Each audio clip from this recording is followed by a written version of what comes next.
Organisations को जिन्होंने आज इस पूरे इवेंट का आयोजन किया है, मेरा बहुत बहुत सलाम, जिंदाबाद। क्योंकि मुझे लगता है कि आज अगर हम आइडिया ऑफ इंडिया की बात करें, भारत की क्या सोच है, आइडिया क्या है भारत का और उस पर क्या प्रहार हो रहा है, अगर हम उसकी बात करते हैं तो सबसे पहले और सबसे इम्पोर्टेंट बात है हमारे बोलने की, अभिव्यक्ति की आजादी पर जो प्रहार हो रहा है उस, और इस तरीके की जो पूरी सम्मेलन होते हैं, इवेंट्स होते हैं, कैंपेन होते हैं, वो उसी जो पूरी हमारी प्रहार है उसके खिलाफ खड़े होते हैं। वो हमें मौका देते हैं कि हम अपनी आवाज बुलंद करके एक दूसरे के साथ जोड़कर जो ऐसी तमाम ताकतें हैं जो आज हम जिनसे परेशान हैं, जो फांसीवादी ताकतें हैं, जो नफरत को बढ़ाने वाली ताकतें हैं,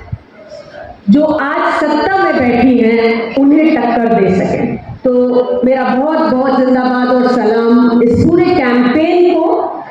और मुझे लगता है कि जो रानी चेन्नम्मा का पूरी जो लड़ाई थी, जो संघर्ष था, उसका संदर्भ हमने सुन लिया और आज का जो संदर्भ है वो हम जानते हैं। हम जानते हैं कि किस तरह से जो हमारे संवैधानिक अधिकार हैं उन पर आज हम प्रहार होता देख रहे हैं। हम जानते हैं कि कैसे फांसीवादी ताकतें बढ़ती जा रही हैं देश में और नफरत की बात जो है उसको हवा दी जा रही है, जिससे कि हमें बहलाया फुसलाया जा सके, इधर उधर हमारा ध्यान आकर्षित कर दिया जा सके और जो असल काम कर रही है सत्ता में बैठी हुई ताकतें वो कर सके। 9 परिवार हैं आज हमारे देश में जिनके पास 50% से ज्यादा हमारे देश का धन इकट्ठा है।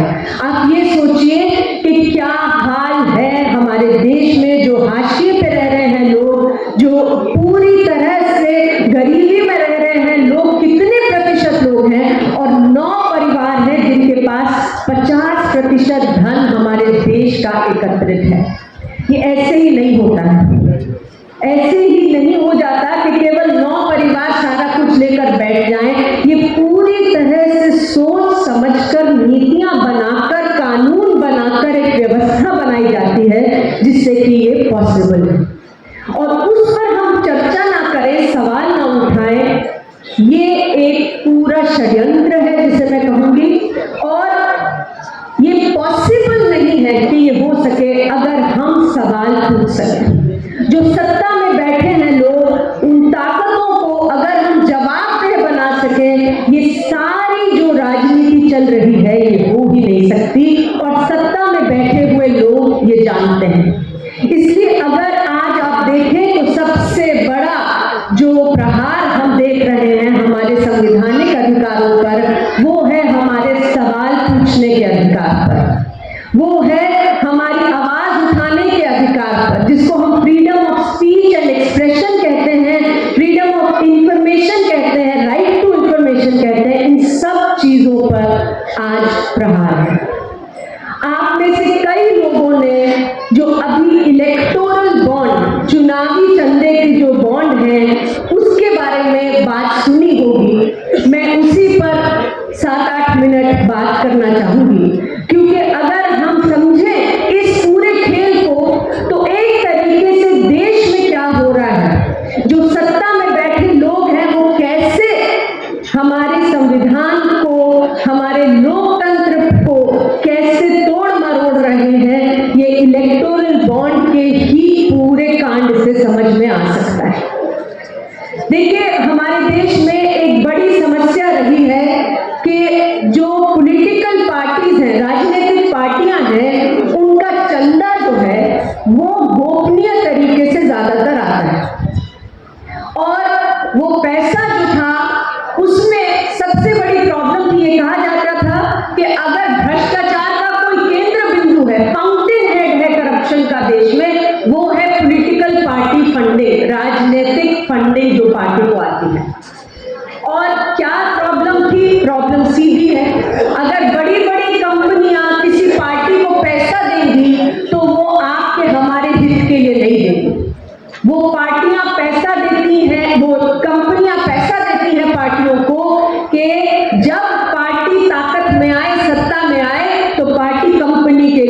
करें। सीधी सी बात है, जनहित में पैसा नहीं देती कंपनियां अपने हित के लिए पैसा देती हैं पार्टियों को कि आप सत्ता में आइए और फिर हमारे लिए काम करिए। कैसा काम? हमारे लिए नीति बनाइए, हमारे लिए कानून बनाइए। आप ये सोचिए कितने हमारे देश के किसान संघर्ष करने के लिए उतरे सड़कों पर 3 कानूनों के खिलाफ। वो कहते रहे ये कानून हमारे लिए बने हैं लेकिन हमारे लिए है ही नहीं है, ये तो किसान विरोधी कानून है। तो किसके हित के लिए बन रहे थे वो कानून? ये एक बड़ा सवाल खड़ा किया किसानों ने भी। वो कहीं उन लोगों के हित के लिए तो नहीं बन रहे थे, उन कंपनियों के लिए जो पैसे दे रही है उस पार्टी को जो सत्ता में बैठी है। तो जब पैसे दिए जाते हैं तो कंपनियां सोचती हैं हमारे हित में कानून बनाइए, हमारे हित में नीति बनाइए और जो कॉन्ट्रैक्ट देने हैं वो हमें ही दीजिए। तो ये जो भ्रष्टाचार होता है ये बहुत जरूरी है था कि बंद हो। और हमारे देश में भारतीय जनता पार्टी जब पावर में आई 2014 में, तो यही कहती हुई आई कि हम भ्रष्टाचार रोक देंगे, भ्रष्टाचार मुक्त भारत बना देंगे और हम जो पॉलिटिकल पार्टियों का चंदा है उससे बिल्कुल पारदर्शी कर देंगे। 2017 में पार्टी लेकर आई एक सुझाव, एक स्कीम जिसमें उन्होंने कहा कि हम इलेक्टोरल बॉन्ड, चुनावी बॉन्ड लेके आएंगे जिसके थ्रू पैसे दिए जाएंगे पार्टियों को। लेकिन क्या किया उस बॉन्ड ने?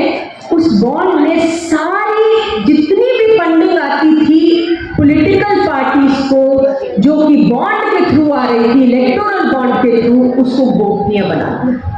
तो आप ये सोचिए कि समस्या ये थी कि गोपनीयता खत्म करनी है और उसका जो उन्होंने कहा कि हम एक बड़ा समाधान ला रहे हैं वो क्या था? और भी गोपनीयता।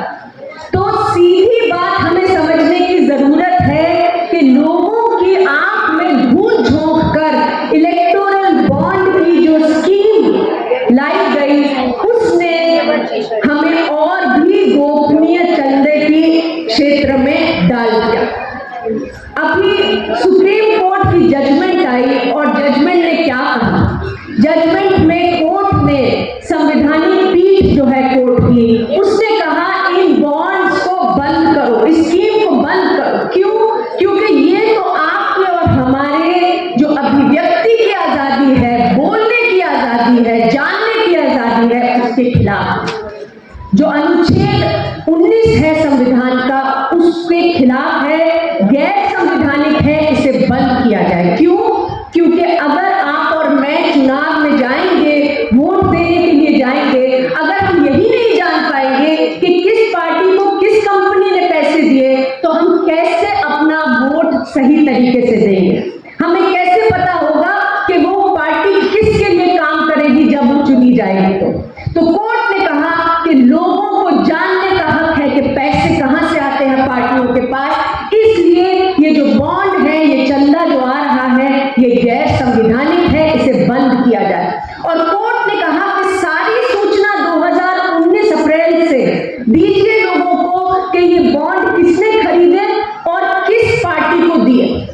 अब आप ये देखिए कि ये सूचना जो है अब हमारे बीच सुप्रीम कोर्ट की जजमेंट के बाद आ गई और इस सूचना का बहुत जरूरी है कि आप और हम इस सूचना को देखें, क्योंकि इस सूचना में से जो चीजें निकल कर आ रही हैं वो पूरी तरह से जो हमारे सिस्टम में आज सड़ रहा है, सिस्टम व्यवस्था जिसको हम कहते हैं, उसको दिखाती है। लाखों करोड़ों के जो कॉन्ट्रैक्ट हैं वो दिए गए हैं ठेके ऐसी कंपनियों को जिन्होंने इलेक्टोरल बॉन्ड खरीदे और रूलिंग पार्टी को दिए। तो ये तो किकबैक है, भ्रष्टाचार है। आप ऐसी फार्मा कंपनियां हैं, ऐसी जो दवाई बनाने वाली कंपनियां हैं जिनकी दवाइयां फेल हो गई, लेकिन जब वो इलेक्टोरल बॉन्ड के जरिए से पैसे देते हैं रूलिंग पार्टी को, जो सत्ता में पार्टी बैठी है, तो उनको बनाने की इजाजत दे दी जाती है। हमारे जीवन के साथ खिलवाड़ हो रहा है, कैसे हो रहा है ये दिख रहा है। ऐसी चीजें सामने आ रही हैं कि ईडी, सीबीआई, आईटी डिपार्टमेंट, इन सब की जहां पर रेड पड़ रही है जिन कंपनियों के ऊपर, वो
भारतीय जनता पार्टी को। ये क्या हो रहा है?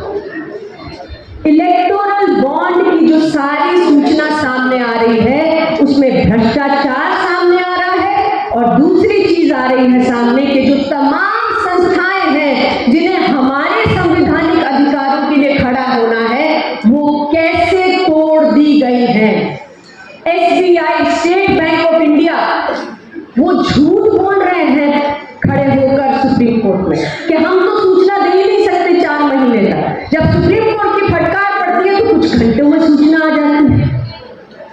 आप ये देखिए, ED, CBI, IT डिपार्टमेंट, जिनका काम है कि भ्रष्टाचार को रोके, लोगों के हित में काम करे, वो क्या काम करते हुए नजर आ रहे हैं। वो एक तरह से जो सूचना आ रही है उसमें बड़ा सवाल खड़ा हो रहा है कि क्या ये वसूली का काम कर रहे हैं पार्टियों के लिए, जो रूलिंग पार्टी है उनके लिए।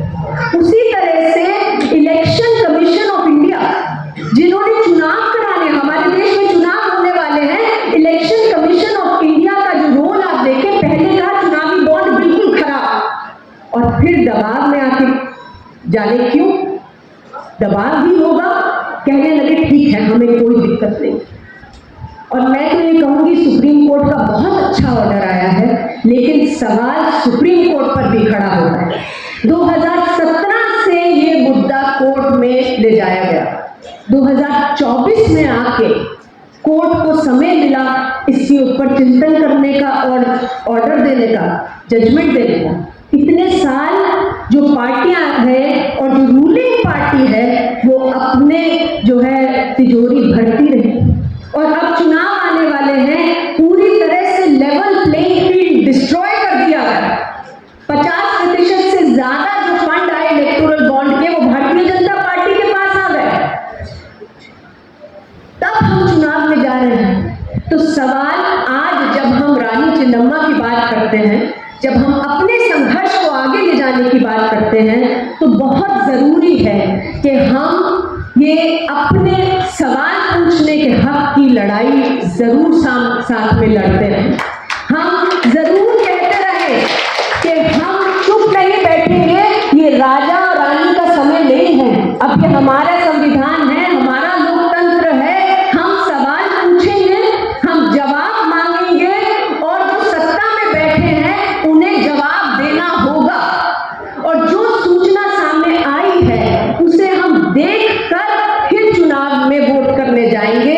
हम आंखें बंद करके किसी की बात सुनकर वोट नहीं डालेंगे, हम समझकर अपनी वोट डालेंगे, क्योंकि यही एक हमारे पास चीज है जो कि अगर हम सही से इस्तेमाल करें तो हम एक लोकतंत्र में अपना पूरी नागरिकता जता सकते हैं और लोकतंत्र को बचा सकते हैं। शुक्रिया।